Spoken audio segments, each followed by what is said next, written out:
So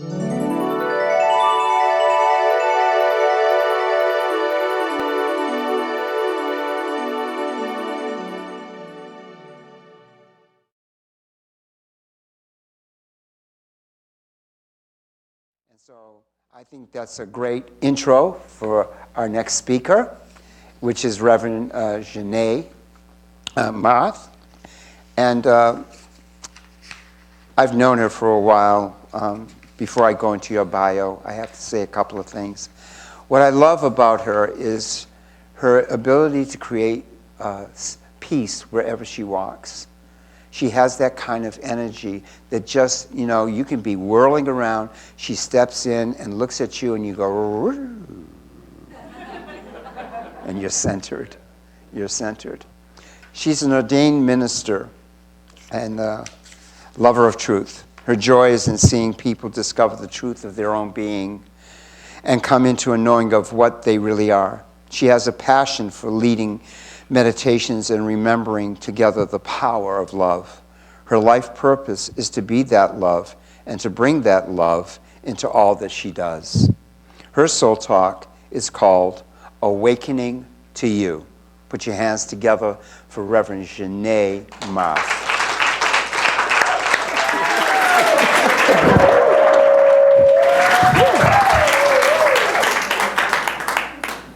You were a little electric there. Well, hello, everybody. I really am just so grateful to be here today and to be speaking among these bright souls that are here today to share with all of us. And I wanted to also put out a little thank you to RJ and JG for creating this space where we get to come together and join and connect with each other. And when I look out into the world, one of the visuals that I really resonate with is that presence meeting presence. Whenever we come together like this, it's really presence meeting presence. And I think when we come together with an intention of love and oneness and truth, we can really have an experience of that presence meeting presence with each person that's here. And so I think it really just takes our willingness. And so I'm going to ask each of you today if you're willing. Yes. If you're willing to be touched. If you're willing to be touched at depth by God. And I really think that that's what God had in mind, or Spirit had in mind, when He inspired these two to put this sacrament of SoulTalks together. That we could be touched, that we could be inspired, and that we could grow together. So when RJ talked to me about the title of Mission Accomplished, I immediately kind of went out and started looking at these things in the physical world that I've put my love into, and maybe accomplishments, but I really kind of was caught by everything that I've ever accomplished in this physical world is really the result of my spiritual unfolding. And so when I looked at the topic again from a spiritual perspective of spiritually, what is mission accomplished? There was a little bit of a paradox there, because I feel like in the absolute, the mission is never accomplished. Because it's this ever-expanding, ever-deepening, ever-unfolding love that never ends. But from like a more of a life experience, spiritually for me, mission accomplished, or what I feel is an accomplishment is, am I happy? Yes, I'm happy. I'm at peace. And I can be that peace in the midst of my daily life. And I know what I am. And in that, I know what each and every one of you are as well. And one of the things that I love about the work that I do is beholding that truth in every person that I meet. And so the title of my talk is Awakening to You, because I really believe that awakening to the love that we are is really what we're here for. To know that love and to bring it into everything that we do. But I wanted to share a little bit about my journey into this realization. I didn't have much of a spiritual upbringing. I often say that I was raised a heathen. Both of my parents believed in God, but we never went to church. I never, as I got a little older, I would go to First Baptist Church right at 24th and L with my grandma, but it was just occasionally. So I believed in God, but I didn't really have much of a foundation with God.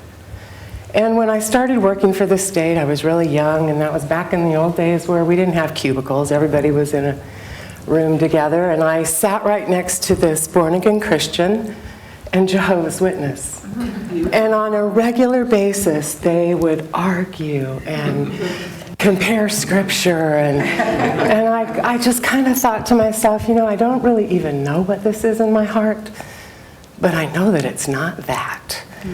And I just kind of let it all, you know, go. And when I was 22, I got pregnant with my daughter, and I had a series of tests that came back funny, and they asked me, you know, have you ever had lupus, or anyone in your family? No, not that I'm aware of. And a few months later, I got this weird rash, and my doctor sends me to a doctor. Have you ever had lupus? Well, no, not that I'm aware of. And I had my daughter, all was well, and I really kind of forgot all about it. And about 7 years later, my mom, who's this little teeny tiny fireball, couldn't even get out of a chair. And she was diagnosed with lupus. And so she looked at me and said, you know, you better learn about this, because we already know you're going to get it too. And I was young. I believed her. And I went to Tower Books, and I started looking at lupus books, and this kind of shifted to spiritual healing books and healing, and I found my way into Christ Unity Church. And the day that I attended, Dorothy Pearson was speaking, and one of the things that rolled out of her mouth was a very common unity affirmation or quote, which is, you are a child of God, and therefore you do not inherit sickness.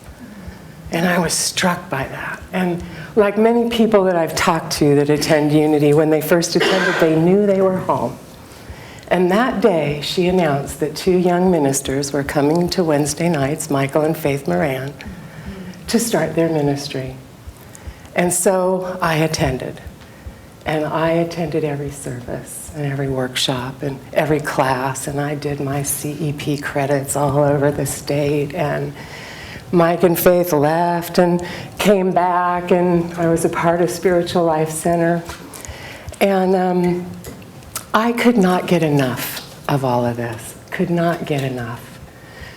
But there was that was the point that I became an interfaith minister as well, was when we started Spiritual Life Center and I was serving there. And there was a point, though, that there was just this yearning in me that there was something deeper. And I didn't even know what it was. And I stumbled across Adyashanti. And Adyashanti is a spiritual non-dual teacher out of the Bay Area who had a spiritual awakening, and he taught this direct path to awakening. And I just went down to Santa Cruz on a whim. I had no idea what he was about or what I was walking into. And I was so moved by him that I just had tears streaming down my face the entire time. And I had a little awakening of my own. And it was amazing. But the timing of that was pretty right on. Because as we say sometimes, life was just about to get real. And I was just about to enter into something that was really for me where the spiritual rubber met the road. My boyfriend was not feeling well and hadn't been feeling well. And he'd been to the doctor, and so he didn't want to go back, and he was flying to Colorado to meet his sister to go skiing. And he would call me every night, and when he got there, he got really sick. And he said, my lungs hurt. And the next night he goes, hey, I saw a sweatshirt here that says, hey, my lungs hurt. He goes, I think everybody's lungs hurt. But when he came back, he was not in good shape. And long story short, he was admitted into emergency and placed in the ICU with congestive heart failure. And he was in the ICU for 3 weeks, and ultimately he was diagnosed with stage 4 lung cancer. And we were told that we had the option of doing chemo, which might give him 4 months, or nothing at all, and he probably wouldn't leave the hospital. So we chose chemotherapy and prayer and just opened ourselves to miracles. So for me, this was really, I have this kind of bright mind that's always served me really well in life. I've always been able to depend on it. But for me, this was the very first time I had no idea what I was doing. I had never cared for anyone that was terminally ill or who was in that condition. I was working at the time. So when we brought him home, I felt a little paralyzed. But what I found was that in any moment, this presence that was so available in any moment, I could just say, what do I do here, God? And the answer was there. And it wasn't like I got answers of what would happen tomorrow or ultimately what was, but in the moment, I got everything that I needed. And it was profound. And my boyfriend did die. And I really feel that was one of my major spiritual honors, was to be with him when he passed. Pardon me. And he was a Scorpio, so he had this very strong personal energy. And when he passed, that passed with him. And it was a little bit rattling. But what remained was a love that was so intense and so beautiful and so tangible that I knew this that we are never dies. And that was really a gift that he gave me, one of many gifts and many miracles that were really a part of that journey. And even though it didn't turn out the way I wanted it to turn out, that was really where my trust in God got anchored. God was in every bit of that. And it was so clear. It was so clear. And so it was really just a totally profound experience. I wouldn't trade it for anything. And it was really about absolute grace. That what was really happening was this grace that was so incredibly powerful. And we've all heard that there are no 1, 2, 3 steps to awakening. There's no way to force grace to do what we'd like it to do. But I really do believe that there are some tools or processes that we have available to us that allow us to be more in alignment with that grace and more receptive to that grace. And so I was just going to talk about a few of those today. And the first one is really common to all of us in this room, and that's meditation. And I don't even call it meditation anymore. I just call it sitting. Sitting in the silence. Sitting in the presence that I am. And just allowing it to have its way with me. And it wasn't always easy for me. Being a real head person and a mind person, I struggled with meditation in the beginning, but I really took the Nike, just do it. Just do it. Don't worry about whether you're doing it right. Don't argue. Just sit down. And it took quite a long time before that became just something that now I love to do, that I crave to do. But I really believe that when we take that time in the silence, that's where we really get to know on an intimate level this that we are, this love that we are. And so, move through these a little quicker. The other one is something that was introduced to me so long ago that I think it was Wayne Dyer that was quoting Mother Teresa, and he said, her thing is to never be against anything, to always be for whatever it is that you're doing. So the whole concept of not being, and he asked her, she was asked if she would march against the Vietnam War. And she said, no, I won't. But if you have a march for peace, I'll be there. Mm-hmm. So it's that whole concept of not being against racism, but being for equality 100%. Not being against war or terrorism, but being for peace. And so when we're really going for something, we're on our mission, and we are going for something that we are for, but we have this bit of what we're against, our energy is really deflated. But when we're just for something, that energy is clear and it's strong and it's pure and it's unobstructed. So the last thing that I really wanted to talk about, and it's really been the one that's the most powerful for me, and it's the one that's the most common to every one of us in this room, and that is loving. I have led a lot of book studies and workshops, and I've done Way of Mastery many times, which is all about just being love in this world. And I got a little gift book from somebody in one of my classes that was Matt Kahn's Whatever Arises, Love That. And I just love that little book. But there was this simple little exercise in that book that has been so profound for me that I just wanted to share it with you.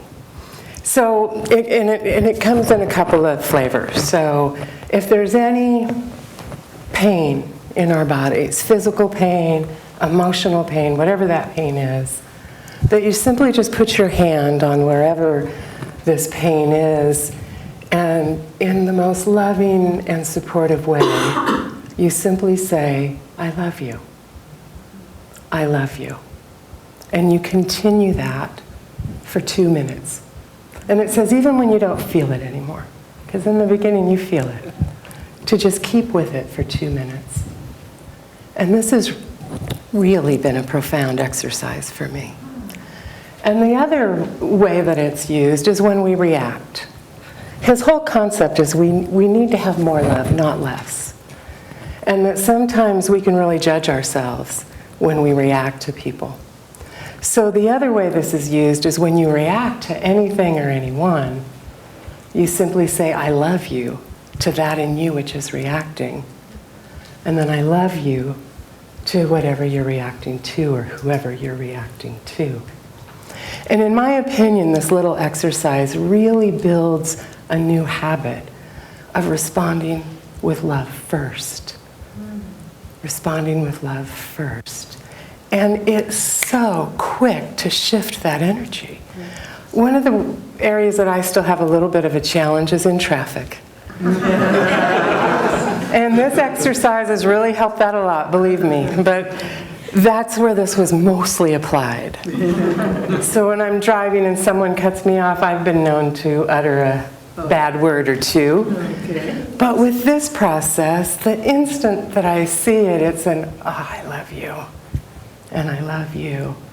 And instantly, that energy is shifted. That energy is diffused. And so, using these techniques, we can really come into an experience of the love that we are.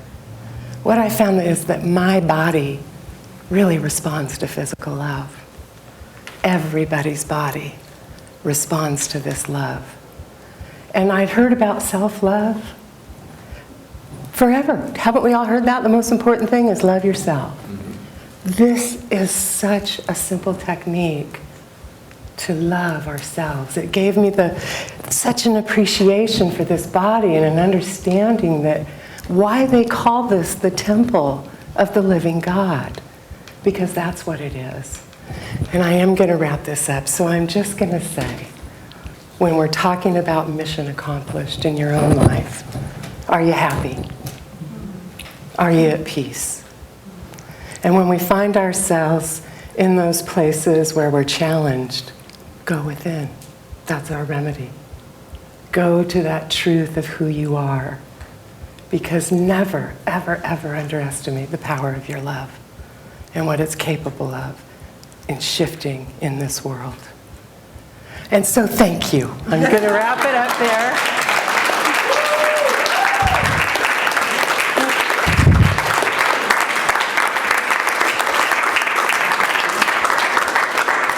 What's that? Any questions for Janee or any compliments of her fabulous talk? You mentioned Matt Kahn. What's the spelling? Hang on. We have a microphone over here. Okay. Sorry. So Janee, you were talking about meditation. I have a hard time with meditation. Thank you so much for letting me know that I don't have to meditate, that I can just sit quietly, because if that's meditation, I think I can do that for at least 5 minutes at a time. And you know what? 5 minutes is all it takes. I can get 5 minutes in. If you could that's do great. 5 minutes, your life will be blessed exponentially. Hi. I just thank you. It was wonderful. I just had a question regarding your resource there, Matt Kahn. Matt Kahn. K-A-H-N. Yep, Matt Kahn. And He's the- kind of a crazy, goofy name guy, of the but I book? just adore him. The name of the book is Whatever Arises, Love That. Whatever. Yeah. You can find all kinds of his truths on YouTube. Plug in Matt Kahn, you'll see it all. And they're really pretty amazing. Great. They stretch your concepts. And yeah, I just adore him. All right, here's another complimentary thing about Janee. I've known Janee for as many years as I've been attending spiritual, well, actually, I think Christ Unity too. Right. But every time you speak, I can meditate because you just bring me down to where I need to be. Well, thank You you. have that tone of voice, quality.